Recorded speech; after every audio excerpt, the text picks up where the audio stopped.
我哋結咗婚50幾年，咁佢唔依賴我，依賴邊個啊？係咪啊？咁當然係依賴我噶啦。咁如果我有咩事，咁我先生點咧？唔拖佢行唔到嘅喎，佢係隻腳有問題。咁但係我自己又唔係身體好好，我先生嘅個性係唔中意出聲，但係佢乜都唔理咯。咁佢係自己行得唔係幾好嘅，但係佢就唔係好中意用輔助工具咯。咁你又要留意佢啦。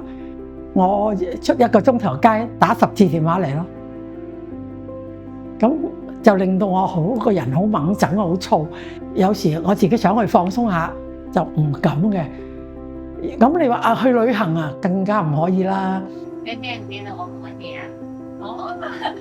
啱啱幫你影佢張相，護老藍圖計劃係一套經實證為本嘅評估工具，全面了解到護老者嘅5大需要同埋7大資源。測量嘅結果咧，亦都會即時以蜘蛛網圖嘅方式去呈現，讓到護老者咧可以全面了解到自己嘅需要啦，同埋配對一啲適當嘅支援同埋服務俾佢哋嘅。喺接觸到麥女士之後咧，其實都發現佢因為長期要照顧認知障礙症嘅先生而覺得好大壓力同埋好困身，咁亦都缺乏咗個人嘅時間。咁所以中心其實都積極籌備咗唔同嘅減壓活動俾麥女士啦，亦都會邀請佢參加，咁讓到佢可以有一個自己嘅放鬆嘅時間。護老者佢自己咧，亦都可以透過呢個蜘蛛網圖嘅圖表啦，去了解翻自己喺唔同時期或者唔同狀況之下佢哋嘅一啲轉變，從而令到佢哋亦都學習同埋提醒翻自己要多啲關注自己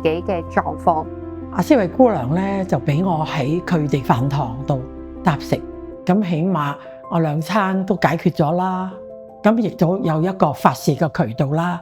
咁就做咗我嘅樹窿啦。所以咧，我係好多謝佢嘅。咁我對我先生咧亦多咗理解啦，順住佢嘅個性去令到佢開心，令到佢感受得到你係幫緊佢嘅，咁所以佢會信任你。